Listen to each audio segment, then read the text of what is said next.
They say the end of the world begins not with fire, but with a ripple in the sea, and beneath those waves stirs a creature so massive it wraps the earth in its coils. This is the story of Thor and Jörmungandr, a battle not just of gods and monsters, but of fate itself.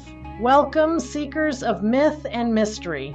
Today we dive into one of Norse mythology's most chilling prophecies, the fated duel between the god of thunder and the World Serpent. If you enjoy epic tales and ancient legends, you might just feel right at home here. Jörmungandr wasn't always the terror of Midgard. Born of Loki and the giantess Angerboda, he was cast into the ocean by Odin, who feared what this serpent might become. But Odin's attempt to prevent the prophecy only ensured it. Over time, the serpent grew until his body encircled the world, biting his own tail. An eternal Ouroboros, a warning in plain sight. And yet, the gods waited. Long before the end, Thor had already crossed paths with his destined foe. It began with a feast, or the lack of one. The sea giant Aegir agreed to host the gods, but only if they brought a cauldron large enough to brew enough mead for all of Asgard. Thor, never one to shy from a challenge, journeyed to the home of the giant Hymir, where a colossal kettle awaited. But Hymir was no easy host. Before handing over the cauldron, he insisted on a fishing trip, one that would change everything. In the icy waters beyond the known world, Hymir cast his line and pulled up 2 massive whales. He was satisfied. Thor was not. Rowing deeper, the Thunderer baited his line with the head of an ox and waited. Then the sea stirred. A pull unlike any other ripped through the boat. Water churned, boards cracked beneath Thor's feet. And then, emerging from the depths, Jörmungandr, its eyes locked with Thor's. Venom dripped from its fangs. The god and the serpent were face to face. Thor raised Mjolnir. But just as the blow was to fall, Hymir, gripped by fear, cut the line. The serpent sank. The moment passed, and Thor's fury simmered. From that day on, Thor lived with a promise burning in his chest. Next time, the serpent would not escape, but destiny would not rush. Ragnarok, the twilight of the gods, loomed in the distance, creeping ever closer.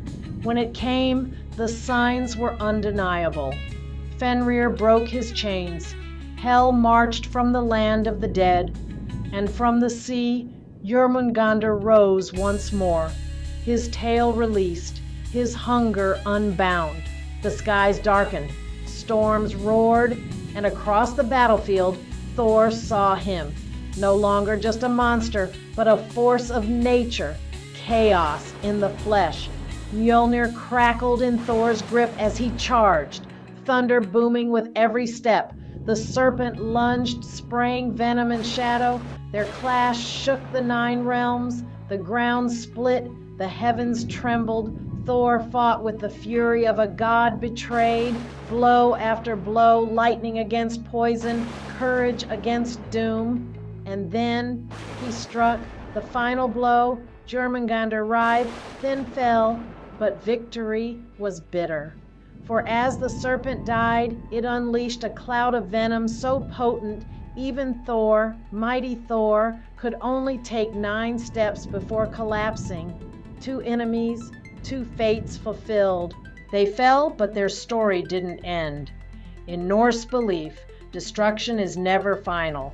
From the ashes of one world, another will rise. But the duel of Thor and Jörmungandr remains etched in the memory of myth, a tale of fate, sacrifice, and the eternal struggle between order and chaos. And here's something to think about. Was their battle really one of enemies? Or was it balance? 2 sides of the same destiny? Share your thoughts in the comments. Do you think Thor truly won, or was it a draw written by fate? If this story stirred something in you, give it a like. It helps others find these tales too. Want more myth and magic? Subscribe to Salazar's Timeless Treasures. And join me each week as we explore gods, legends, and ancient wonders from every corner of the world. And before you go, don't miss the next chapter. Another myth awaits. Until then, may your path be brave and your story unforgettable.